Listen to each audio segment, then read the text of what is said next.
You are Locked On Astros Postcast, part of Locked On Sports Houston on the Locked On Podcast Network.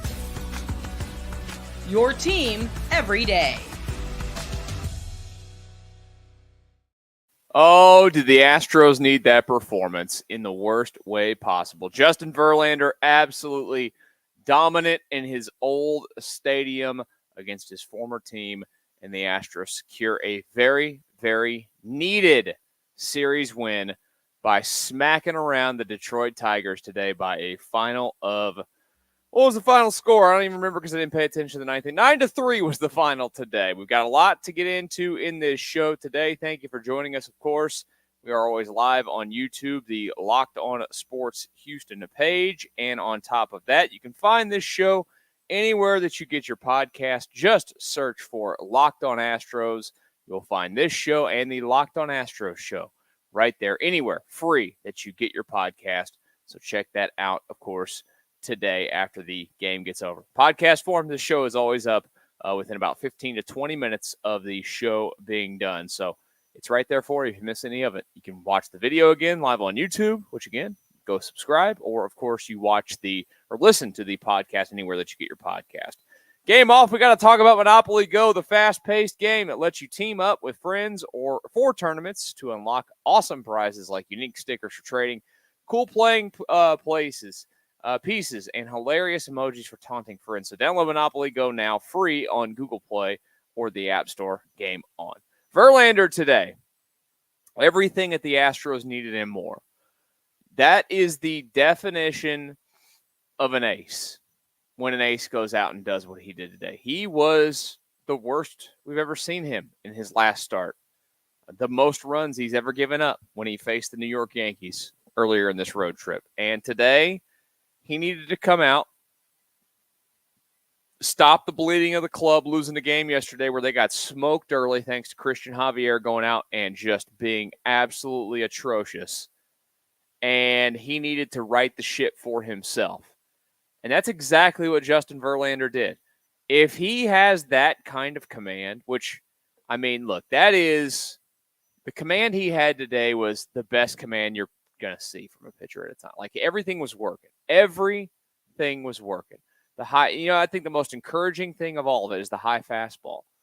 He's not, we've gone over this a lot. He's not Justin Verlander that throws 96, 97, 98 anymore. Like, can he rear back and get 96, 97 when he needs it? Yeah, he knows how to do it. He has to pace himself through games now. He's 41 years old.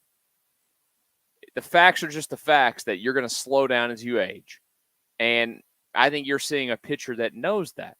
He was a different pitcher last year than he was even the year before. He was a different pitcher when he came back from Tommy John and won the Cy Young than he was before he had the Tommy John and the Cy Young. He could still throw hard, but he doesn't typically miss bats the same way. He talked about after his last start, that one in New York that was just so bad, about being more deceptive. And clearly that thing worked out today. He was more deceptive. His curveball was a big weapon. And you keep seeing it. The in vogue pitch for Astros pitchers this year is the changeup. He uses that changeup now too. His slider seems to not have the kind of bite that it used to have, but it's not a bad pitch by any means, but he was spotting it. He just was spotting everything that he, needed to throw. You can admit it, because I'll admit it too. For a brief second there, it really felt like we were going to watch Verlander take a no-hitter deep into that one. And, the one hit that he gives up or the hit that he gives up to break up his, no-hit bid there was not a very good one. The next encouraging thing, and he only walked a couple. He had 8 strikeouts. It's always good that you get some swing and miss. He fooled some guys as well. The 2 walks came late when, you start to probably run out a little bit of gas late in the start. It is what it is. I kind of like that, that he found a way to dial that back down. I think that's kind of important. He's never been a guy that walks a lot of guys in his time with the Astros. And so far this season, there was a little bit of that. You can't completely judge a guy based off of 4 starts to start the year, but I didn't think it overall. I thought overall he looked good coming back from his shoulder issue that was going on in the spring that caused him to have a slow start. And today was a reassurance that he's still capable, very capable. Career win number 259, by the way, for Verlander. So he keeps creeping up closer. Hopefully the next start will be 260. Can they get him to 270 by the end of the year? I really hope so. That'd be a bad thing if he isn't able to get to 260 for the Astros. He's now 2-1 on the year. So, and he just missed another win in another. Was it the card? He should have had he could have gotten the win against the Cubs, but he only went like 4 2/3 in that one. Just threw too many pitches, had to come out of the baseball game. But I mean, if that's the kind of stuff that they're going to get out of him consistently, and they can bottle it up with Fromber, I don't know still, and I know that we didn't do a show last night. Had something else going on. We're going to be here every night this week. So again, if you're new to the channel, please hit the subscribe button. And these shows go live when the game ends, and we'll be here this week for this A series. No questions about it. We'll be there for every single game. So join us. Be there every game this week. Basically every game the rest of the month. I think there might only be one other game that I might have to miss. But if they have Verlander do what he does, if they can, get Fromber to find some sort of level of consistency, Javier, there's some concern there. Neck discomfort, then you come back throwing like 90. It's just weird. Everything about it's weird. Hopefully it's nothing serious. Hopefully it rebounds into him pitching like the Javier he pitched like before he, went on the injured list there. But if you have that, and Ronel Blanco has been as consistent as anybody else, I said this the other night, like that's going to give you a chance to win. When they don't have a chance to win, it's because their starter doesn't do a lot. And then they really don't have a chance because they don't do anything offensively. A little bit frustrating throughout this game today at times. But you know what? You got enough, right? We'll talk more about the offense coming up in just a couple of minutes because I just wanted to dedicate enough of that time to Verlander today because he was awesome. And the way that the schedule lines up for him next start won't come in this Oakland series, obviously. It'll come next weekend against the Brewers. And then he'll get another chance. Then he'll get a chance to pitch against Oakland out there in Oakland for his next start for that. Good matchups probably for him the next couple of starts. I know that Milwaukee's been off to a little bit of a better start, but he's off to a good start overall. He looked good again today, and the Astros needed that out of him. And again, when you are up against it a little bit or your staff ace needs to come out and do something, that's exactly what they do. And that's exactly what Justin Verlander did today. Let's talk about the offense. Leading the way in terms of getting enough runs for him, the run support that he deserves, and the Astros picking up a very needed series win in just a brief moment. But first, I need to tell you about LinkedIn. Are you struggling to close deals? Business-to-business selling is tougher than ever. That's why I want to tell you about LinkedIn's Sales Navigator. LinkedIn Sales Navigator is a sales intelligence platform that helps professionals effectively prospect and engage high-value customers and drive higher revenue and increase sales performance. Sales Navigator helps you target the right buyers, surface key signals, and shows you hidden allies so you can find those buyers that are most likely to convert. Fueled by LinkedIn's 1 billion member platform, Sales Navigator gives you the most up-to-date first-party data enabling you to unlock conversations with the people that matter. Right now, you can try LinkedIn Sales Navigator and get a 60-day free trial at linkedin.com/lockedon. That is linkedin.com/lockedon for a 60-day free trial. Let LinkedIn Sales Navigator help you sell like a superstar today. Just go to linkedin.com/lockedon to get started today. And the next thing that I want to tell you about before we get back to the Astros is, of course, all right, game off. We've got to pause here to talk about Monopoly Go. I know what you're saying, flag on the play. You already talked about that. But there is just so much good stuff in this game. In Monopoly Go, you can build up with friends for timed tournaments where you work together to build up each other's boards. The more you win together, the more awesome prizes you unlock. And there's so much to get, whether it's unique stickers you can trade with friends to complete albums for big prizes, cool new playing pieces to travel boards with, hilarious emojis for taunting friends when you smash their buildings or heist their vaults. Plus, Monopoly Go feels new and exciting every day with constantly changing tournaments and challenges. A ton include their own unique minigames like digging for treasure or a robot pachinko machine. And there's always new timed events that help you win big, like massive multipliers for everything you win or rent frenzies. There's always something fun to discover in Monopoly Go. So get off the bench and go download it now, free on Google Play or the App Store. Game on. Locked On Astros Postcast after an Astros 9-3 win over the Detroit Tigers. Thank you for joining us today live on YouTube. You can find this show anywhere that you get your podcast. Search for Locked On Astros. You'll see this show and the Locked On Astros show. Brett and Eric, of course, doing a great job. I'm sure they'll have something up for you here in just a bit as well. So just always taking all the Astros content you need as the club is such red hot Stros. I'm sorry that I missed a game yesterday because I didn't do the game yesterday. The Astros lost. They've won 3 out of their last 4. What was the common denominator in those 3? We did post-game shows after it. So my promise to you is to not let that happen again. We won't have that issue. I promise you. Because we'll do this show again tomorrow night. And we'll do it the next night. And the Astros will go ahead and take on the Oakland A's, which we'll talk about in just a bit. And all will be right with the world. Simple as that. Everything was right with the world today with the victory, of course. Final 9-3 Verlander, awesome. The bats, awesome. And that's a good thing. You tip your cap to Jack Flaherty. He was really good for most of that game. His curveball was really good. He can really spin it. And he was awesome today for the Tigers. It's a tough luck loss for him. He ends up giving up 3 in his 6 2/3, but struck out 7. Didn't even walk anybody either. But those are the games. And I look, the Astros scored all 9 of their runs in the last 4 innings of this baseball game. And that's a reminder. And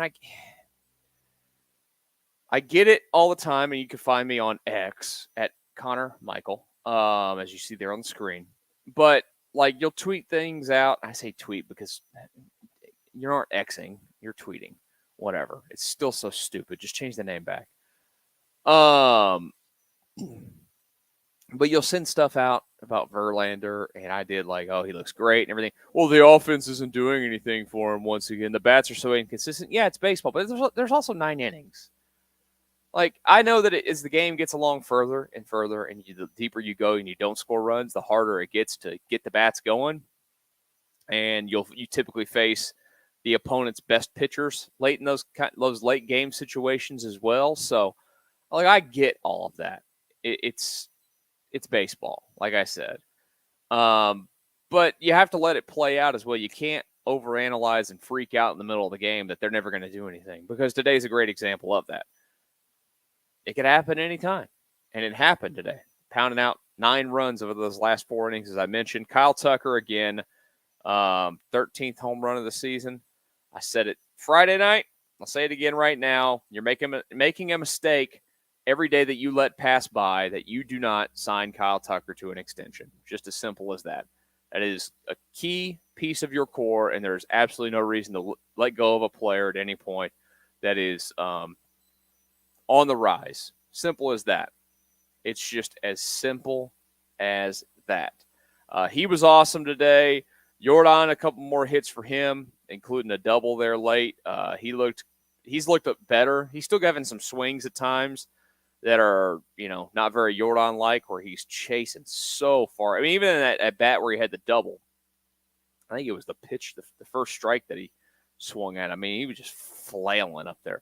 He's definitely not, looking unbelievable, but better. Bregman had a hit. He's still hitting 201. He can't continue to be that. John Singleton, a couple more hits for him today. He looked good, which you love to see him get some hard hit baseballs. How about Joey Loperfido quietly? Because I feel like the early love for him was, of course, huge, and as it should be. He's a prospect that was having an incredible season for the Astros in the AAA level before he got called up. But pounds out a couple more hits today. He's not hit his first home run yet. That'll come. But he's hitting .321 so far in his big league career. He is overall 9 for 28 since being called up, and that's in 9 games, by the way.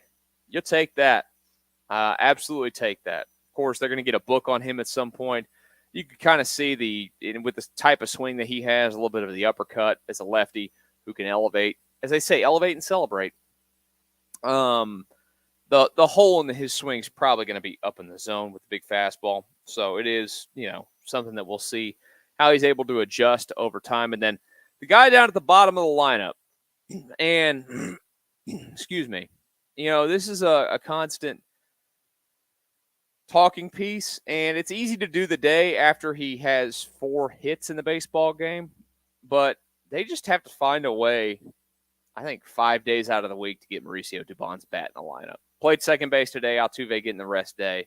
That's good.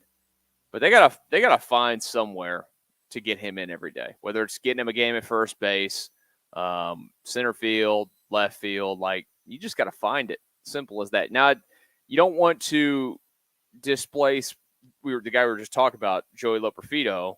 I think that is absolutely something you got to keep getting Loperfido his at bats and giving him every chance to run out there like he has.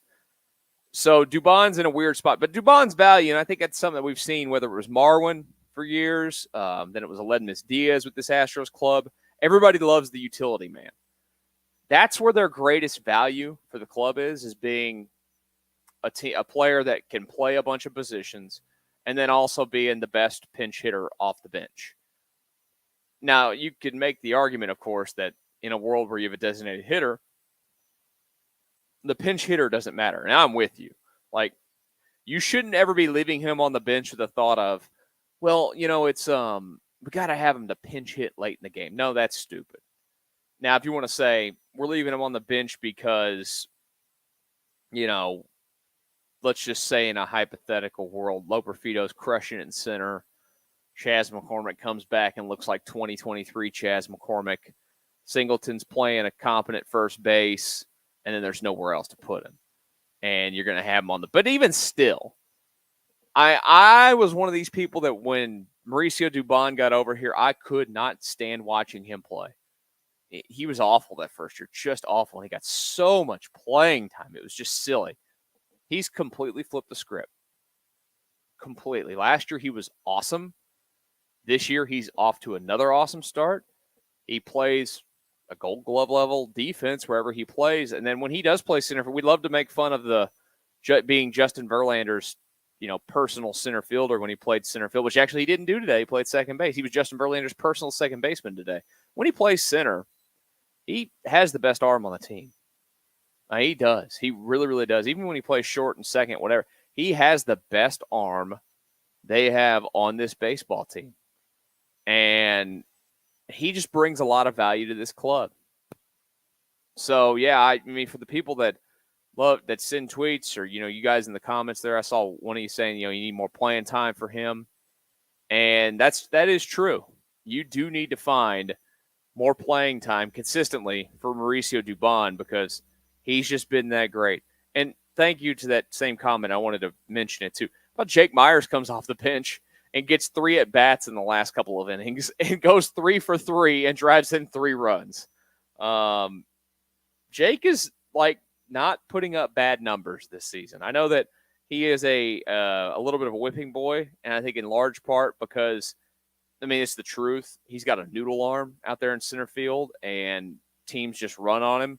He covers a lot of ground. He's got great instincts as a defender, but his arm is just it's like a wet hose. As simple as that. It's bad. It's probably as bad as any arm in Major League Baseball in center field.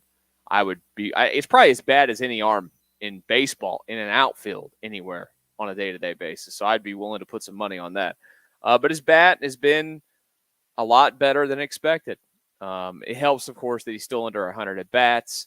So his numbers, they'll go up and down. They go up quite a bit after you get 3 hits in one game today. But still, I've been pleasantly surprised with the way that he's gone. But, if we're playing the world of, and again, I don't know where you want Loperfido to land every day. He's got to play somewhere. But the combo of Loperfido and Dufault should probably be in your outfield every day with Kyle Tucker at this point. And until John Singleton can't play every day, then those two guys don't need to worry about first base. I just think that that's the way to go for this baseball team. That's your best path towards having a lineup that has some length to it, that's dangerous up and down it, that is capable. And, at the bottom of the order, because Dubon's always going to probably hit at the bottom of the order. And you can make the argument that that's something that shouldn't happen as much, of course. You still got Alex Bregman, which I know the lineup was different today, hitting fourth, and he's hitting 201. Stupid. I'm not saying that Dubon needs to hit 4, but, you can make the argument he needs more bats. I do also like the putting him down in the order to be able to hopefully get a hit and get on base, because he's pretty good at getting on base. That sets up the top of the order, the Altuves, whoever's in the two, whatever the top of that order is going to look like. I don't mind that one bit.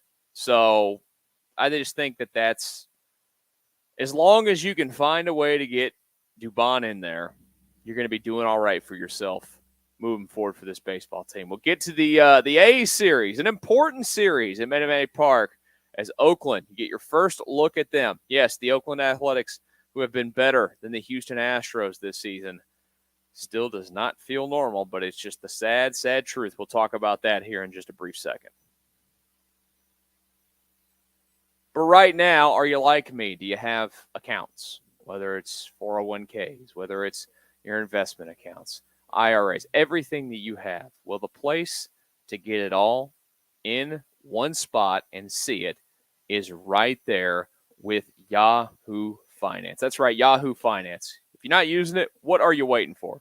I've been using it, and they are absolutely unbelievable. Like I said, I've been using Yahoo Finance, our sponsor today. It's been awesome. Wouldn't you feel even better about seeing all your investments right there, whether it's your retirement accounts, like I mentioned, your 401ks, whatever it might be, all in one place? That's right. Let's get straight to it, of course. That's what you get out of Yahoo Finance. For more than 25 years, Yahoo Finance has been the brand behind every great investor. Whether you're a seasoned investor or looking for that extra guidance, Yahoo Finance gives you all the tools and data you need in one place. They're the number one financial destination, producing a holistic look at the financial news cycle, including breaking news, original editorial perspectives, analyst ratings, independent research, customizable charts, and so much more. You can securely link your brokerage accounts for a unified view of your wealth, including 401k and other investments. A comprehensive perspective is what sets apart great investors, and it's how Yahoo Finance ensures that you have the insight to look at your wealth in its entirety. For comprehensive financial news and analysis, visit the brand behind every great investor, yahoofinance.com, the number one financial destination. yahoofinance.com. That's yahoofinance.com. All right, our final few minutes of the Locked On Astros Postcast here live on YouTube. If you're joining us today, thank you, of course. It's a lot. Isn't it a lot better to do this when the Astros win a baseball game? It just truly is. I just feel happier. It makes me feel even better because I got to go do our grocery shopping because we put it off until today at 3:50 in the afternoon. So we'll be there by about 4:20. It's going to make my grocery shopping experience way better. Sure, I'm there on a Sunday afternoon. I'm guessing it's probably going to be a little bit packed. But you know what? The Astros won. Doesn't bother me. I'll just go get some free samples and just mosey on through the store, spend a ton of money. And then when I get back up to the counter and I get the bill, maybe I'll be sad there. But you know what I won't be sad about? Remember that the Astros went out there, put up 9 runs. Justin Verlander was fantastic. They got the win. Simple as that. And they're going to get a big series here at home against the Oakland A's, we'll talk about it again in a minute. But like I've said, if you're new to the channel today, thank you for joining us for the first time. Go ahead and hit the subscribe button. Share this with whoever you know. Seriously, that's your goal today, is to go tell 3 people after the show to please go hit subscribe to the Locked On Sports Houston page. You can find the show anywhere that you get your podcast. Search for the Locked On Astros podcast. You'll see this along with the Locked On Astros show right there, available again, free, wherever it is that you get your podcast. So the Oakland A's come to town. The first time that the Astros get a look at them this season.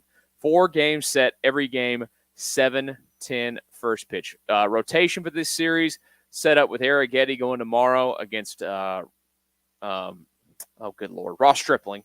Forgot his first name. He's the one that threatened to, or said he was going to hit every Astro after the sign stealing stuff. And then I think he's faced him a few times. I don't think he's hit anybody. What a shock. Ronel Blanco goes game 2 against JP Sears.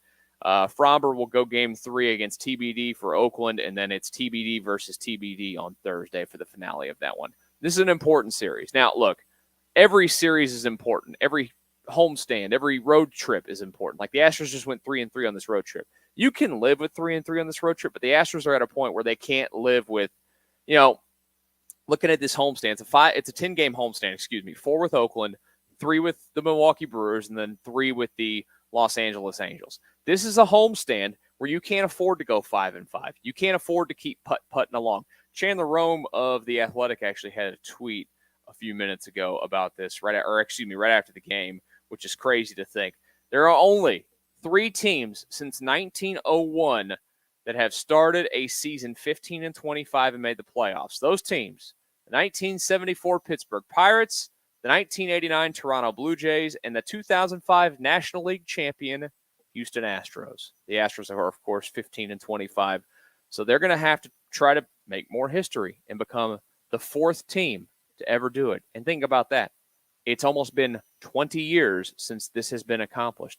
It is still a long way to go, but it won't get accomplished unless you come out and keep winning series. And that means taking 3 of 4 against Oakland. That means taking 2 of 3 against Milwaukee. And that means taking 2 of 3 at a minimum against the Angels next week. So you do all that, that gives you a 7-3 homestand. That's the kind of stuff that starts you in the right direction towards actually getting yourself right and maybe creeping closer to the 500 mark, back to 10 games under. But they have to, I think you look at the rest of this month, they have to find a way to get to 5 games under 500 by the end of the month. I think that's the number.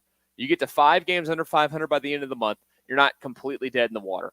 Is it likely? No. I've said it. I don't think that they're going to be a postseason team, but you're going to give yourself a chance if you can get back to that number to where you go on a run after that, and then it can happen. The division is still not good. Simple as that. I mean, the leader coming into today was the Rangers. They're 3 games over 500. They are currently, by the way, losing to the Rockies 2-1 in the 6th as we do this. Mariners are beating up on the Athletics 5-0. So the Mariners could be going back to first place after today in the American League West. So it's not a good division. Simple as that. But you cannot overlook this Oakland club. They have been a massive surprise, 19-22 this year. They are playing feisty baseball. And if you go out there and just roll the ball out and expect to just dominate the you-know-what out of them, like you basically have for the last, since 2020, really? And they always played really well against them in the years where Oakland was trying to contend there. But since that last season where Oakland did anything, where they went to the postseason, those 2 teams met in the ALDS that was played in Dodger Stadium, and the Astros won that series in 4. If you want to play anything like the years after that where you've just beaten the snot out of them, you can't just roll out there and expect that. Because if you do, they're going to take it to you. And we've seen that happen with that Oakland team already this season. They have taken it to teams that were not expecting it. They might not have a roster that you look at on paper that says this is a competitive baseball team by any means, but they don't play like that. And they're not playing like that one bit this season. That's why they're almost at 500, and you're not. They play with a fire every single day, and it is a dangerous series for the Astros. I hope that they come back home and look like a team that, ended the road trip on a better note than it started and play really, really good baseball against that Oakland team because they need to take 3 of 4 in this series, period. Can't afford to do anything else. Of course, after the game tomorrow night, we'll be back live here on YouTube with hopefully a victory Monday evening. We'll be here all week long as the Astros, no days off, baby. No days off for the club moving forward. Thank you for joining us today. Again, hit subscribe if you're new to the YouTube page. I will talk to you all tomorrow night after Astros and A's right here on the Locked On Astros Postcast.